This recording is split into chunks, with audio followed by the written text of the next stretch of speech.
ಇಲ್ಲಿ ಆಯೋಜಿಸಿರುವಂತಹ ಇವತ್ತಿನ ಈ ಪತ್ರಿಕಾಗೋಷ್ಠಿಗೆ ಆಗಮಿಸಿರುವಂತಹ ಶಾಸಕಾಂಗ, ಕಾರ್ಯಾಂಗ, ನ್ಯಾಯಾಂಗಗಳ ಅಂಕುಡೊಂಕುಗಳನ್ನ ಸಮಾಜದಲ್ಲಿ ಎತ್ತಿ ತೋರಿಸುವಂತಹ ಮಹತ್ತರ ಜವಾಬ್ದಾರಿ ಖಡ್ಗಕ್ಕಿಂತ ಹರಿತವಾದ ಲೇಖನಿಯ ಮುಖಾಂತರ ನಿರ್ವಹಿಸ್ತಾ ಇರುವಂತಹ ಸಂವಿಧಾನದ 4ನೇ ಅಂಗದ ಜವಾಬ್ದಾರಿಯಾಗಿರುವಂತಹ ಎಲ್ಲ ನನ್ನ ಮಾಧ್ಯಮ ಮಿತ್ರರಿಗೆ ಆತ್ಮೀಯವಾಗಿ ನಾನು ಪ್ರಥಮವಾಗಿ ಸ್ವಾಗತಿಸ್ತಾ, ಇವತ್ತು ವಿಜಯನಗರ ಅಂತ ಹೇಳಿದ್ರೆ ವಿಶ್ವ ಪಾರಂಪರಿಕ ಯುನೆಸ್ಕೋ ಪಟ್ಟಿಯಲ್ಲಿ ಸೇರಿರುವಂತಹ ಹಂಪಿ ನಮ್ಮ ಜಿಲ್ಲೆಯಲ್ಲಿದೆ. ಕಲೆ ಮತ್ತು ಶಿಲ್ಪಕಲೆಗೆ ಜಗತ್ ಪ್ರಖ್ಯಾತಿ ಹೊಂದಿರುವಂತಹ ಒಂದು ಖ್ಯಾತಿಯೂ ಈ ಜಿಲ್ಲೆಗಿದೆ.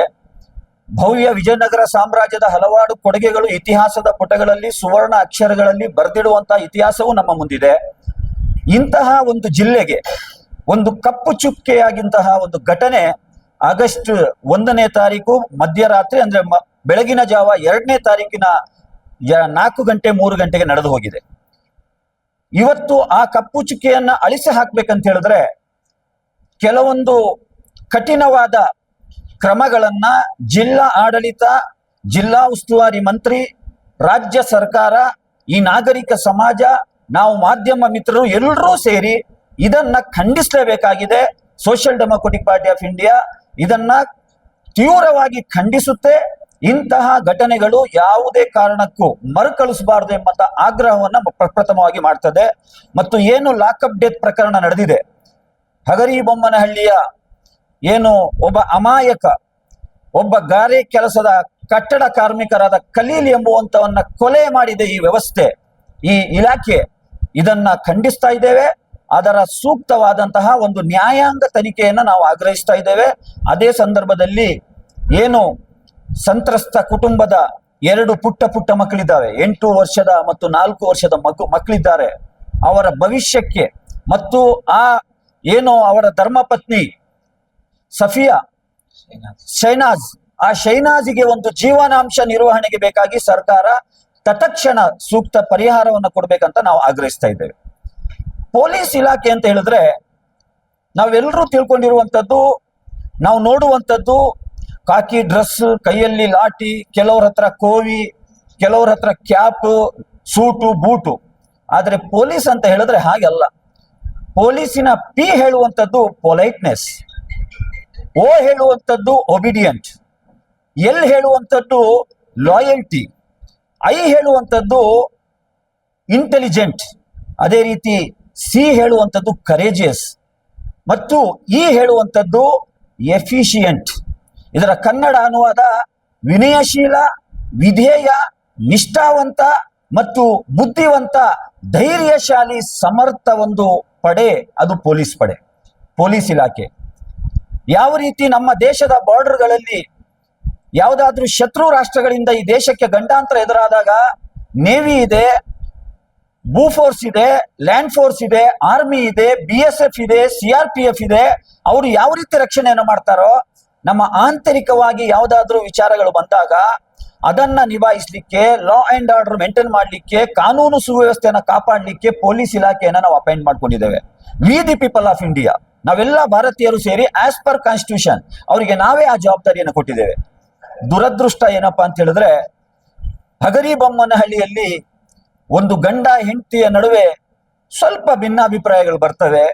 ಏನೋ ಸ್ವಲ್ಪ ಸಮಜಾಯಿಷಿ ಹೇಳಿ, ಇವರು ಕಾನೂನು ಪಾಲಕರಾಗಿದ್ದಾರೆ, ಇವ್ರ ಮಾತು ಇವ್ರು ಕೇಳ್ಬಹುದು ಅಂತ ಹೇಳಿ ಆ ಬಡಪಾಯಿ ತಾಯಿ, ಆ ಹೆಂಡತಿ ಪೊಲೀಸ್ ಠಾಣೆಗೆ ದೂರನ್ನ 112ಗೆ ದೂರನ್ನ ಕೊಡ್ತಾಳೆ.